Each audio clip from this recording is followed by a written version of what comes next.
Okay. And Baruch atah Adonai Eloheinu melech haolam shekidshanu b'mitzvotav v'tzivanu la'asok b'divrei Torah. Do you want to see the screen? You can sit over here and I'll turn it like this.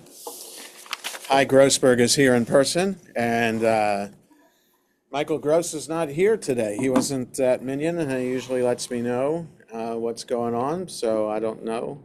Wherever he is. Something with a parent or an in-law But that was last. yesterday.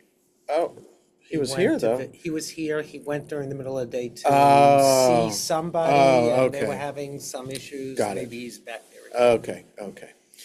Okay. So last time we had left off on page 69 of the PDF of Baba Batra at this red S. That means we're on a new topic, or at least a new tangent.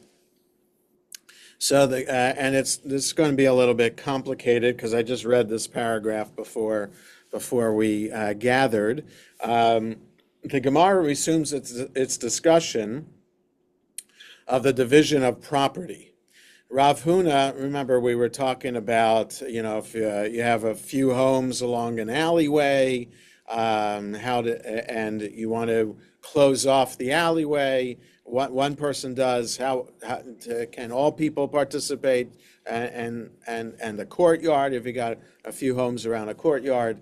So, division of property. Rav Huna, son of Rav Yehoshua, says, it's obvious that if a person inherits a portion of his father's estate because he's the firstborn, and he also inherits a portion of that estate as an ordinary son, like the rest of his brothers, he's given his two portions along one boundary so that they are adjacent to one another and form a single property. Okay, so the inheritance law is that firstborn gets a double portion. So, I don't know the math here. If there were two sons who would inherit, you divide up that property and then figure out how much a double portion of that would be for the older son, and the older son gets the double portion and the other son gets one portion. So I don't know if that means then if you have two sons, divide the estate into three ways, and the one son gets two and the other son gets the third.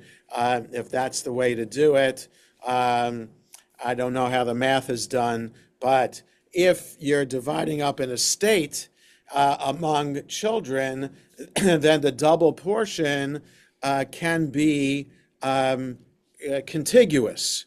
So he's given two portions along one boundary so that they're adjacent to one another and form a single property. So when you're dividing up the estate and the older son gets his double portion, it's just divided automatically in a way that his portion would be contiguous along one boundary. Okay, so it might not be logical. You might not assume that that would be the way to do it. A double portion can be divided up in any way as long as it's a double portion. But Huna, son of Yehoshua, says this is the way we do it, so it's just easier that way. So the Gemara asks, what's the halacha with regard to a yavam, a man whose brother died without children, who is obligated by Torah law to marry his deceased brother's widow or grant her chalitza? So the yavam again. So according to Torah law, the importance for the Torah is ensuring a legacy. So a person is married and he dies, and they are childless at the time that, and the wife is not pregnant at the time that he dies. The brother is compelled by Torah law to marry the widow, and the child, and for the express purpose of producing a child, and that child is not the brother's child, it's the dead brother's child. Okay, so the brother who marries his brother's widow and then they produce a child, that child will be technically the dead brother's child.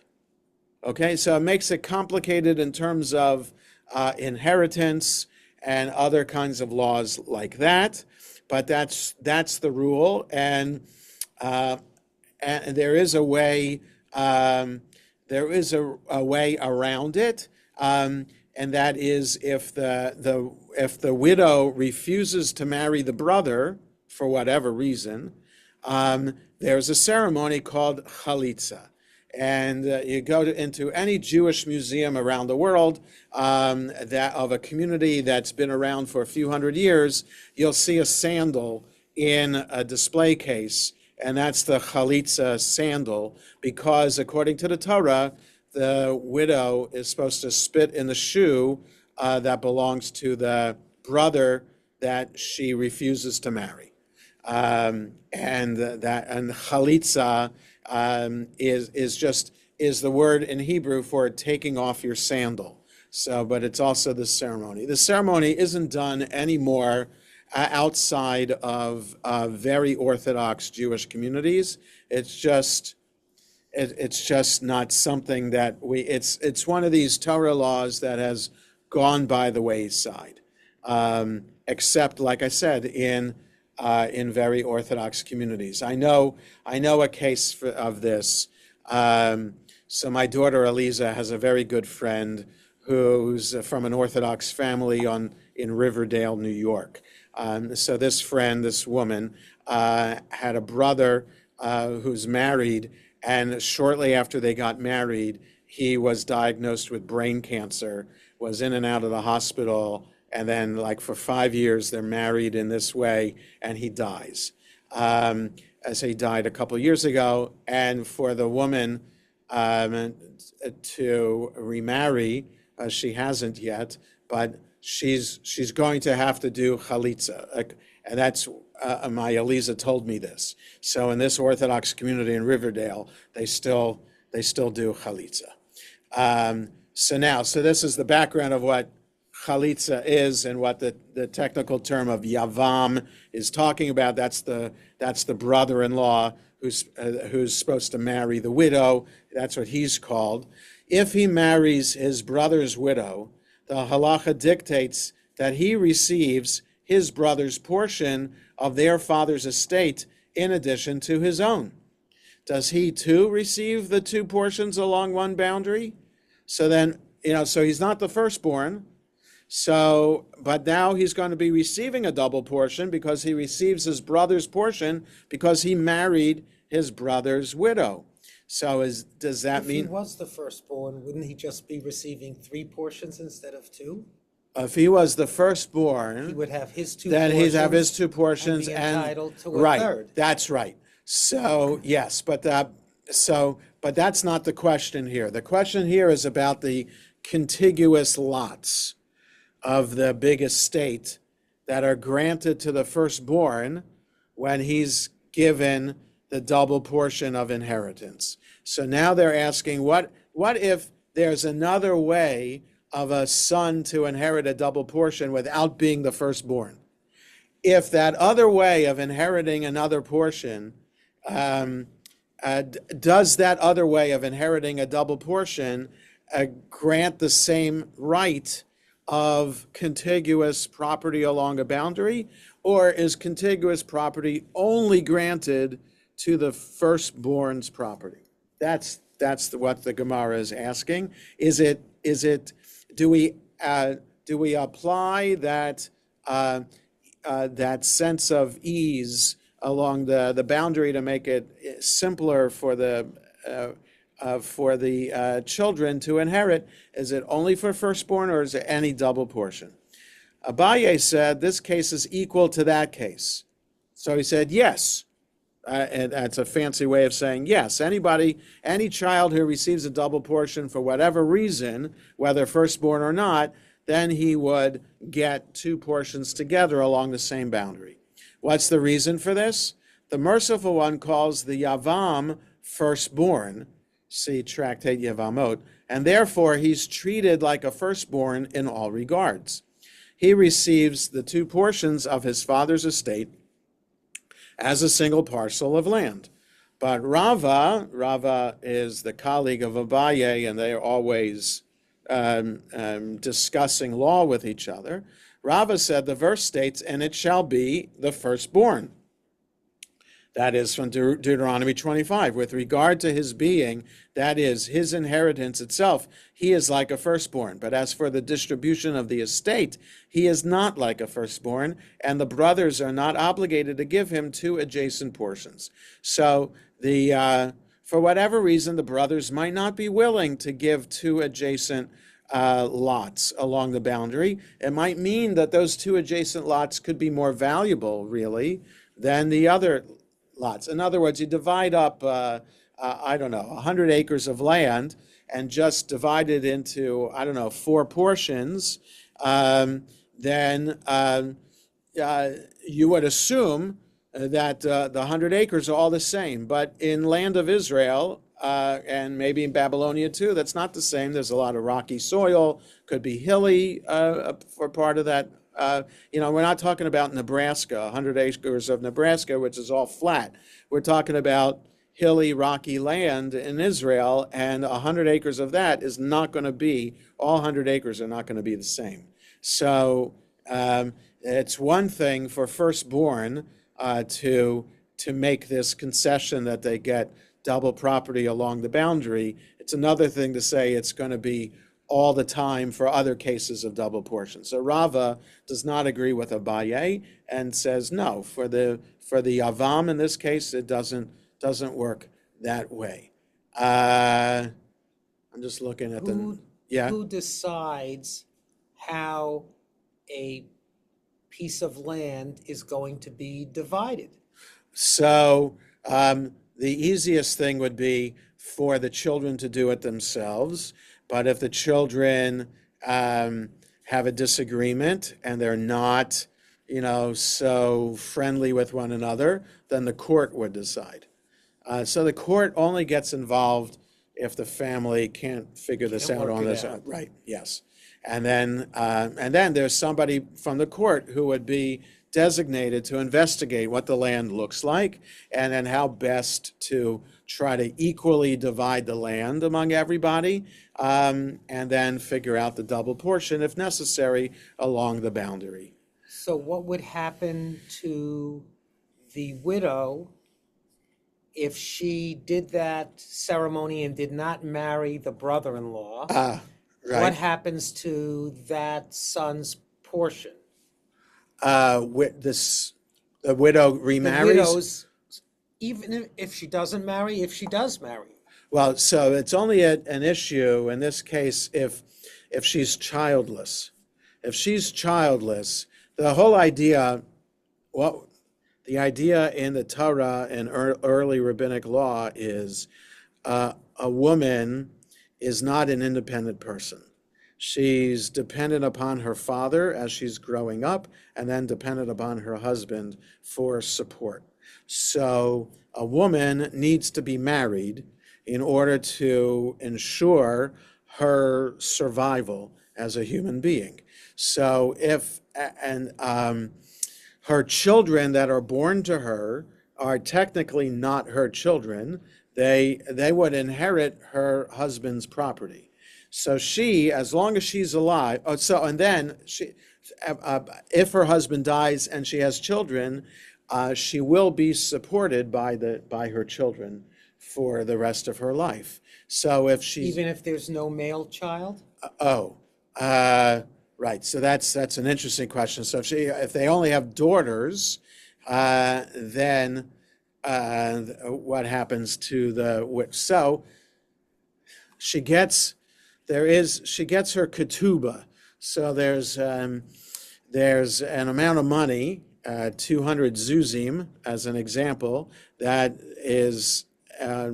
would be allotted to her if she gets divorced or if her husband dies. So that's supposed to be enough to support her until she remarries, or could be supported by her children. So her daughters would not be able to support her because her daughters would be marrying other men, and then it would be only out of the goodness of their heart that they might support her, Support but her. they wouldn't be legally obligated to support her.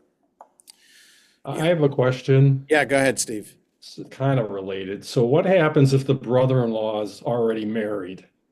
Oh, in Torah law, a man is allowed to marry more than one wife. Okay. So, but in today's world, no, that wouldn't be the case. And then, so if there is no brother who is a bachelor, then I wonder in the Orthodox world if they would still do chalitza.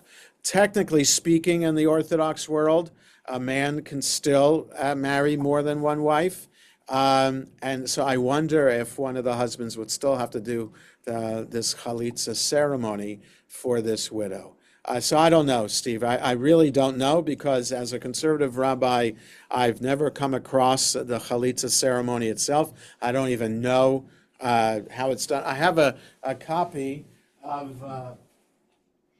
So I have a rabbi's manual that has like, yeah, but it has, Boy Scouts and yeah, rabbis. right. It's not like Grey's Anatomy for doctors, like a quick look at what does a shoulder muscle look like. But this has the conservative movement one has how to fill in a ketubah. It has the ceremony, the service for a bris, for a baby naming, has stuff like that. So I have the Orthodox rabbi's manual. The reason I have it is because in the back of it, it has a list of common Yiddish names, male and female, and how to spell them. So that, because that comes up a lot for me as I fill in a ketubah or some other source, how to spell the name like Yitka or something like that, or Herzl Isaac, how to spell Isaac in Hebrew. Okay, so I wonder if there is a chalitza ceremony in this. I'm just looking in the table of contents.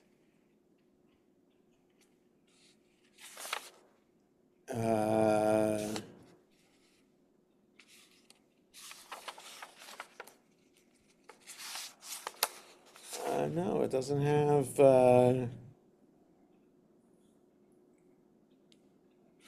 Huh. It doesn't have the chalitza ceremony in here. Interesting. Various forms. It has a ketubah. It has business, a will, cooperation agreement. How to write that something is kosher, like a kosher certificate. No, nothing about chalitza in here. Okay, so again, it's something I learned about, obviously, but it was all in theory, and it's when I had a practical rabbinics class that was about how to fill in a ketubah, for example, we did not go over the chalitza ceremony. Okay, so Abaye says yes. Go ahead, Zella. Just another question about the Yeah. inheritance. So if a woman marries her husband's brother, so he gets his brother's share of the estate. But what about their child then? Their child doesn't belong to the brother, it belongs to the dead brother. Right. What does that child inherit? Right. So I'm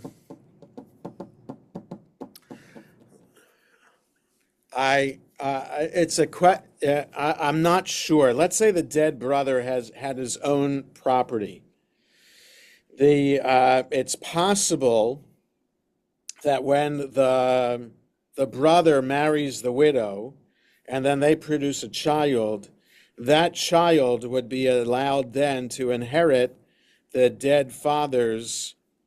It's not even his biological father, but it's technically, legally, his father in terms of the property. So I think that the child produced by the brother of the deceased and the widow of the deceased inherits the property of the deceased. So he's Okay. just holding the property So, technically. right. And it passes through him Yes. to the son of Yes. sister-in-law, Yes. now wife. Now wife, and the child is not his child technically, it is his dead brother's child. So you can understand why some brothers might not be willing to do this, because it means giving up property. Well, first of all, it means marrying a woman that you might have hated, right? There are a lot of in-laws that, brothers-in-laws and sister-in-laws just don't get along. So you can imagine having to marry your sister-in-law. Yeah, it puts a lot, but again, in a time when people had more than one wife, I mean, we can't imagine that now. And so it seems kind of not barbaric, but it just seems weird and very strange. And how can you have how can you have a household with one man and two women, three women could be? So it's just all bizarre. So, but if you're living in a time where this is usual, then you get your head around it and you're kind of raised with it and you're used to it. But for the idea that of property, though, it might be. That could be a reason why a brother might refuse to marry the widow, because he just doesn't want to spread out the property in that way. And this could be selfishly a way for the brother to inherit that portion from the dead. So if that dead brother didn't have children and never will have children, then it's the brother that inherits, or the brothers that inherit the dead brother's property.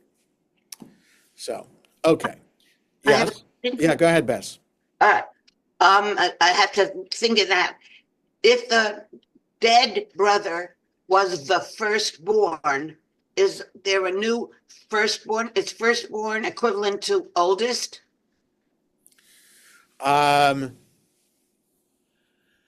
So, Would he inherit? yeah, so the let's double say a portion? man has two wives.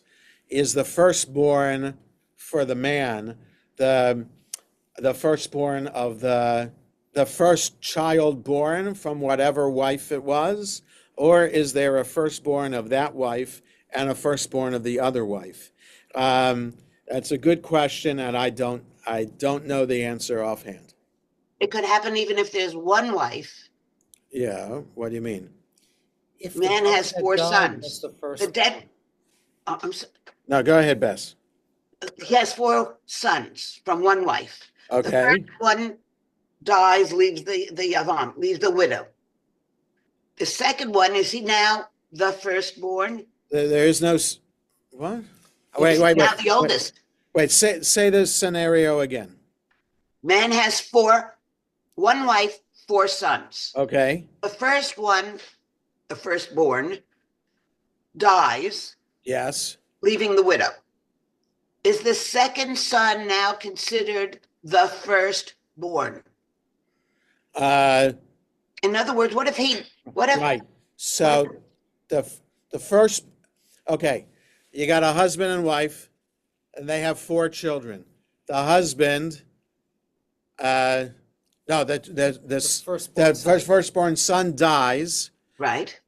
but then you're saying then the husband dies?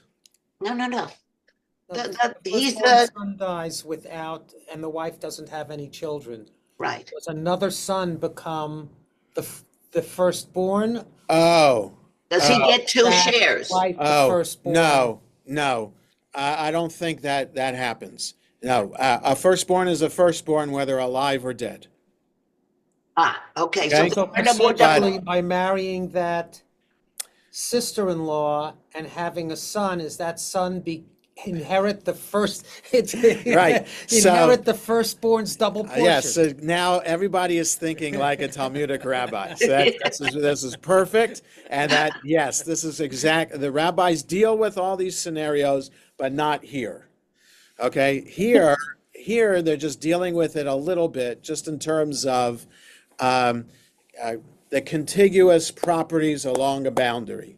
And so you have the first statement up here by Huna, son of Yehoshua, who says that the firstborn who gets the double portion gets two properties along the boundary, and Abaye is coming up. Then the Gemara asks about a Yavam, and then Abaye says yes, for that non-firstborn who ends up with a double portion, we also give them the contiguous property, and Rava says no. So that's the extent, I think, that this conversation about trying to come up with all these scenarios that could be realistic and how to figure them out. So that's not done here. That's done either in Tractate Yevamot or another tractate that deals with inheritance laws. I have a Yeah, I go ahead. I have a question. Oh, What wait, Bess, wait a second, Barbara. Let Bess follow up. I just want a definition of firstborn. If in a pigeon and bend is, it's clear. Is firstborn here mean oldest? Or does it mean, Firstborn son or Firstborn. firstborn? Right.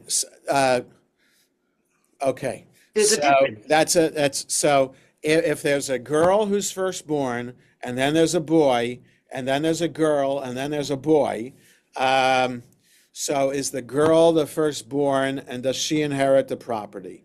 So that's a very good question, and I don't know the answer to that either, whether girls are allowed to inherit their father's property. I don't think they do.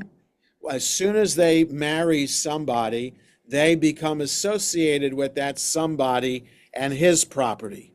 So I don't think a married woman is allowed to inherit both from her father and from her husband's property. It doesn't work that way. I'm almost sure that the woman becomes she's right. She's chattel and to her husband. Yes, but then does the second-born son, who is the firstborn, who is the oldest son, does he get the double portion? I'm not sure, and I'd have to investigate. Bess, I don't know. And it could also be that there was another son who died at 35 days. At 35, yes, and I don't know the status of that either. Right. So you're right, and thank you for coming up with. And I'm sure there are plenty of other scenarios that we could come up with, and I don't know, Bess. Because they're putting firstborn in quotes. That's I what. understand, but again, I think for our conversation here, it's just about giving out contiguous lots Got the of land. property on a boundary. And whether it's just the firstborn who inherits the double portion who gets it, or anybody who might inherit more than one portion on this estate, would we allow them to get contiguous property along a boundary? That's the narrow nature of this discussion today. All the other questions are legitimate questions, Bess, about other possibilities and other scenarios, but our Gemara is not dealing with that here, and I don't know the answer to your questions. Barbara. On the same line, what I was just going to say is, what happens if the firstborn son dies before marriage? Right. So I don't know whether so I have a feeling that firstborn, tough luck, that The double portion disappears? I think the double portion disappears, and then the rest of the sons inherit their father's property, and that oldest, that firstborn son who dies childless or dies as a child, that's it. There's no legacy for that. So the oldest surviving son does not I don't think so. I really don't think the rights of the firstborn pass down to the next child if the firstborn dies. I don't think it works that way. But again, It would I'd have to make check. sense not to, because that would create a situation Yeah, of Cain and Abel all exactly. in every family. That could very well be, yes. Okay, so we go on. It's reported that a certain person bought land along the boundary of his father's property. After some time, the father died. When they came to divide the estate, this person said to his brothers, "Give me my portion of the estate along my boundary." Rabbah said, so you get that idea? You have children of a man, and one child bought land that's contiguous. The father's still alive. One son bought land that's contiguous to his father's property. And then his father dies, and then he wants land that is contiguous to his land that he would inherit anyway, but he just wants the land that he's going to inherit, the portion that he's going to inherit, be a portion that would be contiguous to his property. Do we grant that request? So Rabbah said, in a case such as this, the court compels people to refrain from conduct characteristic of Sodom. Okay, so what would be an evil, greedy, selfish kind of desire here? So now that's why we have the unbolded to kind of explain what's a characteristic of Sodom here. The court forces a person to waive his legal rights in order to prevent him from acting in a manner characteristic of the wicked city of Sodom, since it makes no difference to the brothers which portion they receive, since the parcels of land must be of equal value, whereas it matters to this brother that the area he receives should be adjacent to the land he already bought. The court forces the others to give this brother his portion along his boundary. So in other words, the Gemara thinks, or at least the commentary to the Gemara thinks, that brothers who would refuse that brother's request of getting land that would be contiguous to land that he already owns, if the brothers refuse that request, that's like acting like people of Sodom. That would be acting wickedly, and you shouldn't do that. You shouldn't act in spite, and you should be nice to the brother if you can in this way. Sort of an overlap of what's moral and what's legal Right. So have yes. two different implications, and they're sort of crossing them together. Well, so the only thing is that they're saying that the land is everybody, all the children are going to be inheriting land that's equal in value. So since it's all equal in value, it just makes sense to give them the contiguous property, instead of being a schmuck. Okay, because that would be said. No, Yeah, we don't like you. I know. So we don't want to give you, right. So we don't want to give you the content. We're going to make you go over this property to get to that property. So, could limit what you can grow, maybe, like some land. Some certain crops might need more land in order, or you can have an orchard, and maybe you can't have an orchard with a small land. So whatever it is. So you want brothers to not act like people of Sodom. Okay. Just a second here. Now we go on. Rav Yosef objects to this, saying this is not a case involving conduct characteristic of Sodom, since the brothers can explain their refusal to grant the request. The brothers can say to him, "We assess this field that you want for yourself as particularly valuable, like the property of the house of Bar Maryon." So there's a note, like the house of Bar Maryon. According to Rashi, this land was of especially high value. Tosafot and others explain that these people were tremendously wealthy and would not sell their land for less than an exceedingly steep price.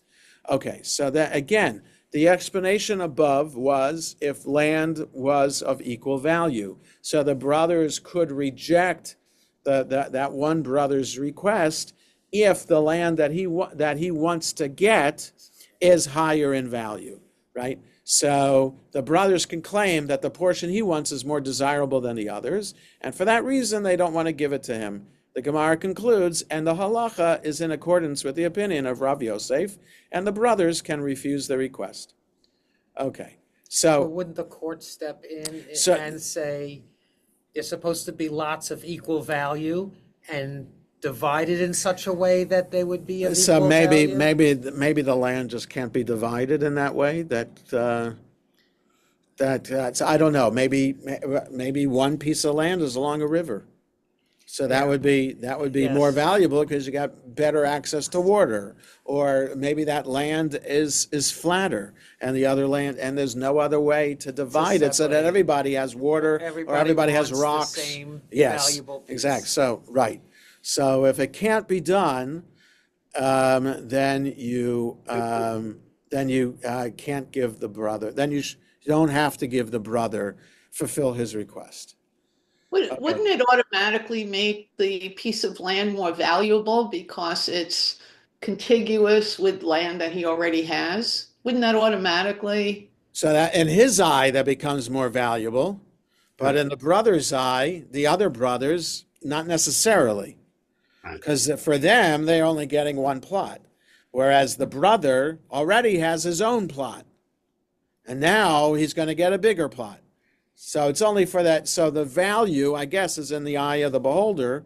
It depends who's looking at it and what they see as It's like all valuable. real estate. This Yeah. is what you're willing So, to pay. as far as behaving like a schmuck, Yeah, if you were already a second-class citizen and your older brother is collecting all these bennies, yeah, seems to me that the other brothers would be tempted to act on what we were just talking about. Yes. The perception that the older brother is getting an extra benefit by virtue of acquiring two contiguous lots. right. I mean, Right. Yes. it just seems like a temptation to be like Sodom, Yes. So, it's this whole idea of perpetuating this sense that the firstborn gets extra benefits creates, with no, like wasn't the child's desire to be firstborn. It's just the way they were born, right? So why is it that Prince William is going to be the next king and not Prince Harry? But it's just the way it is, because that's just the way they were born. But look what the relationship is done, or at least in the press, and what the media says about the relationship between William and Harry, and between William and Harry and their father, King Charles. So that's like the ultimate example of firstborn and other son, right? So and then who knows about Prince William and his children and how they're relating to one another, and how whether there's any sense like from the oldest, I'm better than you and I'm in line to be king, ha ha ha. So but it could happen in families about this. So That's what all these miniseries is right, about. that's right. It makes for great soap operas and other movies and books and stuff like that. But in in law today, this isn't law, right? American law doesn't work this way. Inheritance law, unless a parent writes a will specifically to say, this is how I want my property divided up, and giving a double portion to somebody, unless there is a specific will, then property is divided equally among all children, right? So and then therefore Jewish law has no say in this matter, because when it comes to civil law, the phrase is dina de malchuta dina, the law of the land is the law, and you can't have Jewish law, in this case inheritance law, overrule American law unless you want to follow Jewish law, then you have to write a will specifically to do this. But I would advise against it unless unless you discuss it, this will, with your children before you write it. Okay, because otherwise it's going to create terrible, terrible feelings among the family afterwards. So, go ahead. So one could make the argument, I'm not making this argument, but one could make the argument that the reason that cultures had this rule was just to have a rule so that there was no fighting among the sons. The rule, Yes. the firstborn gets the share. So I think or it's an whatever. ancient law, Steve, that goes back like way before the Torah. Right. In society. So Mesopotamian society, from which Abraham came, had already the concept of firstborn getting double property. Exactly. So that just was perpetuated from, I don't know, let's say 5,000 BCE, maybe not that far, but almost that far, all the way to the Gemara. So we're talking like 6,000 years of history in which it's understood that and it's like innate in society all around the world that the firstborn inherits a double portion. And so it's only, I don't know which society did the Magna Carta in England do away with the primogeniture kind of laws like this. I don't know when that happened, but it was more recent, relatively speaking, in law to get rid of this. But you see the complications that arise from it, and then what the rabbis are doing also try to add a little bit of ethics into it too, right? So the double portion, you don't want to act like a city of Sodom in working out these arrangements, but it's just very, very complicated. So I think it's a good thing that most societies today have done away with this. So under primogeniture, the older brother inherits the entirety Oh, of the father's estate. oh.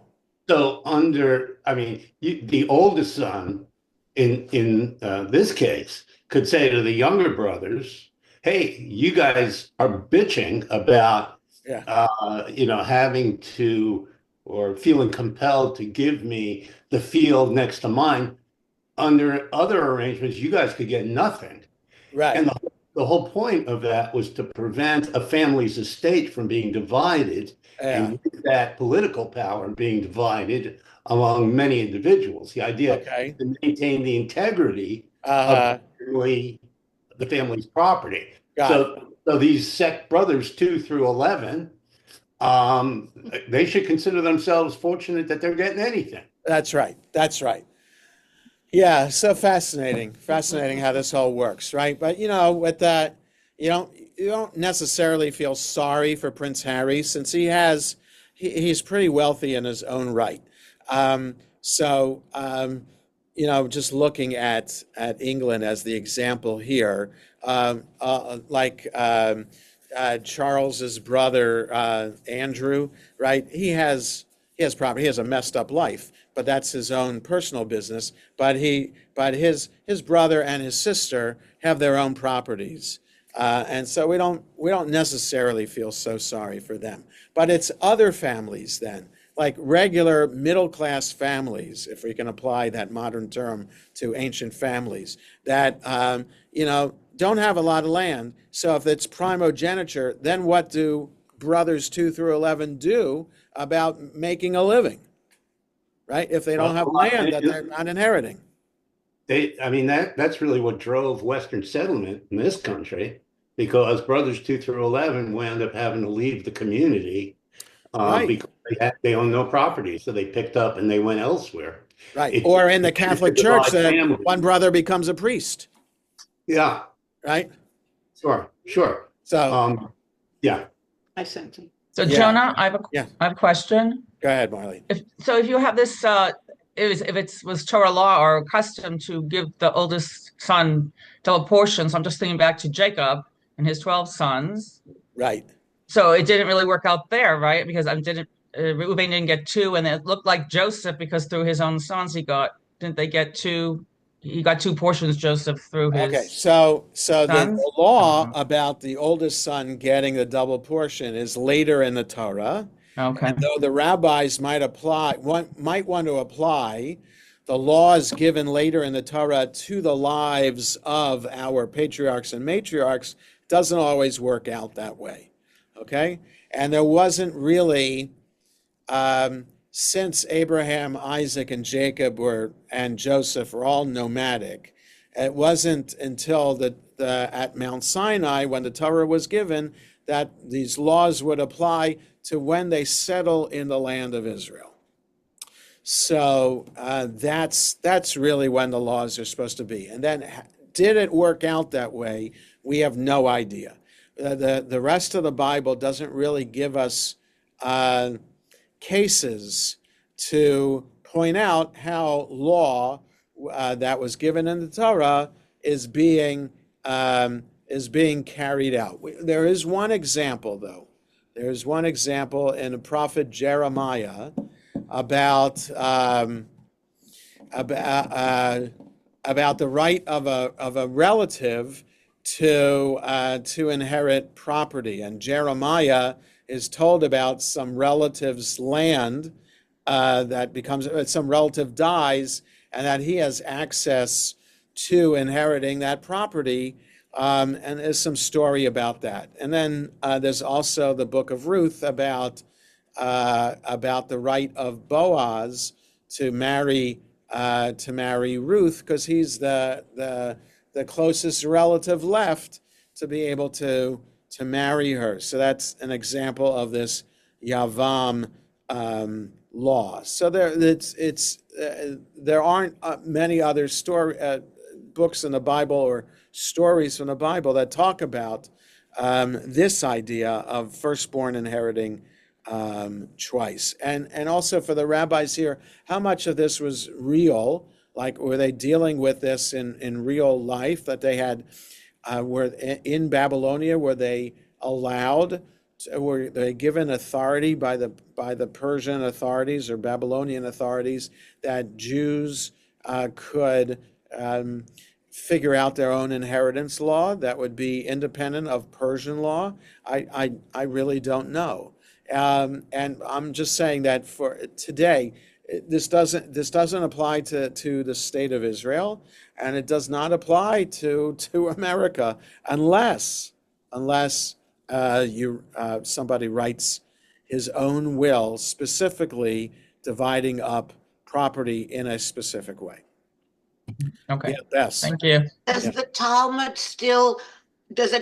observe the law that Moses said that if there are no sons, then daughters inherit? Uh, I've got the name of the daughter So that went. the daughters of Tzalafchad being able to have property in the land of Israel. So, but then does that law apply to